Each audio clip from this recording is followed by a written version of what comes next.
कधीच नाही चुकणार तुमचे फेवरेट टीव्ही शोज C5 सोबत, तेही एकदम फ्री. शेखरने उभी केलेली कंपनी बळकावण्याच्या दिशेने मी पहिलं पाऊल टाकलंय. मी ऑफिसला जायला लागलोय. वा, म्हणजे पूर्ण सूड घ्यायचा आहे तुमचं ठरलंय केदार शेठ, है ना? म्हणजे काय, त्याला उद्ध्वस्त केल्याशिवाय मी शांत बसणार नाही. अरे तुला सांगतो, घरात तर सतत अशांतता असते, सतत वाद घालतात. त्या रीमाच्याही मनात मी विष कालवायला सुरुवात केली. चांगलंय. आणि तू म्हणत होतास ना, ती नेत्रा डेंजर आहे, डेंजर आहे. कसली डेंजर? अरे तिच्यापेक्षा मी डेंजर आहे. तिचा प्रत्येक डाव मी हाणून पाडतोय. चांगलंय चांगलंय चांगलंय. हा, पण तुझा सूड मला घेता येत नाहीये. काही झालं तरी त्या मैथिलीला मला मारता येत नाही. ठीक आहे, संयम संयम महत्वाचा केदार शेठ. आणि हे मी तुम्हाला वेगळं सांगायची काहीच गरज नाही, नाही का? 26 वर्ष संयम बाळगला तुम्ही. आणि काय, शिकार करायची असेल ना तर घात लावून बसावं लागतं. शिकार आपल्या टप्प्यात येण्याची वाट बघावी लागते. आणि सध्या माझी शिकार तुमच्या घरातल्या बेळात लपून बसली आहे. पण ठीक आहे, आज ना उद्या बाहेर येईल, वाट बघावी लागेल. अरे पण कधी बाहेर येईल? ती मैथिली तर बाहेरच पडत नाही. तोपर्यंत तो अद्वैत माझ्या मानगुटीवर बसेल ना. आणि म्हणजे त्याला गुंडाळणं तसं सोपं आहे, पण ती त्याची बायको नेत्रा ती काही बोलायला लागली ना की हा लगेच नंदी बैलासारखी बुकू बुकू बुकू बुकू मान डोलवायला लागतो. शे, तुला सांगतो, हीच आपल्यासाठी धोक्याची घंटा आहे.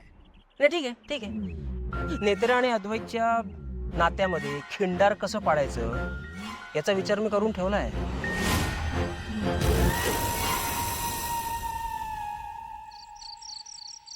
बरं मग सांगा केदार राज्याध्यक्ष, इतक्या वर्षांनी ऑफिसला जाऊन कसं वाटलं आज?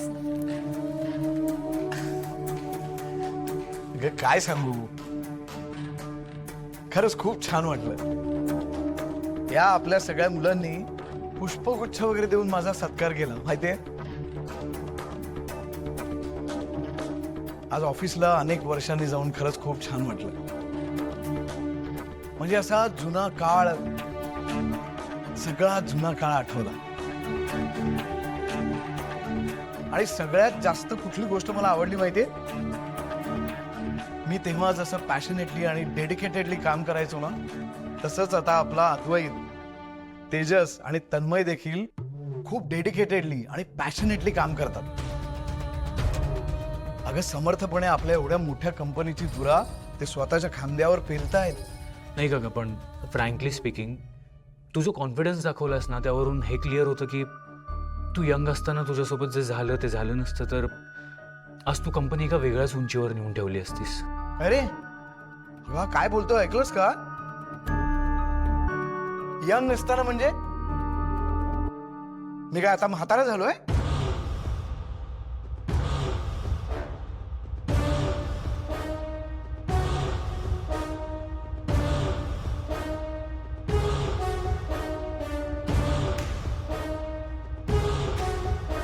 दिसतोय का म्हातारा? आता फक्त पायाला थोडा त्रास आहे, एवढंच. बाकी दिसतो की नाही मी अजून तरुण? हा,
केदार तुझं पाय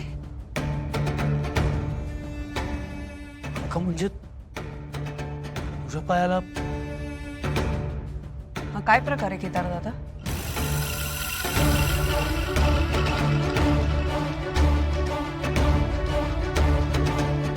केदार आम्ही सगळे काय विचारतोय? बोल ना.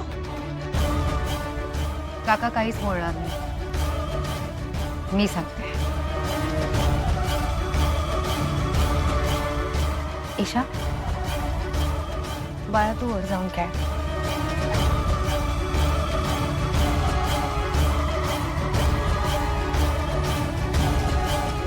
काकू, काकांच्या पायाला काहीच झालं नाही.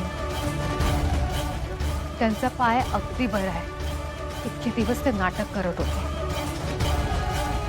मी कधीपासून तुमच्या समोर हेच सिद्ध करण्याचा प्रयत्न करते, पण तुम्ही कोणी माझं काही ऐकण्याच्या मनस्थितीतच नव्हता. काकू, मी तुम्हाला सुद्धा सांगण्याचा प्रयत्न केला, पण तुम्ही सुद्धा माझ्यावर चिडलात. आता तुम्हीच बघा बघा काय खरं आणि काय खोटं आहे ते. आणि या घरात माझ्या व्यतिरिक्त आणखीन एका व्यक्तीला हे सत्य माहिती होतं, आणि ती व्यक्ती म्हणजे मैथिली मावशी.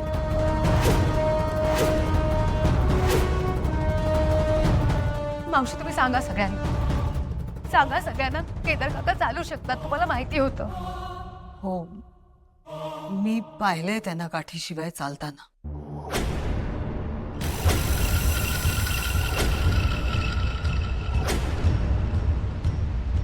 का असं वागलंस तू? का फसवलंस आम्हा सगळ्यांना? का केलं हे सगळं?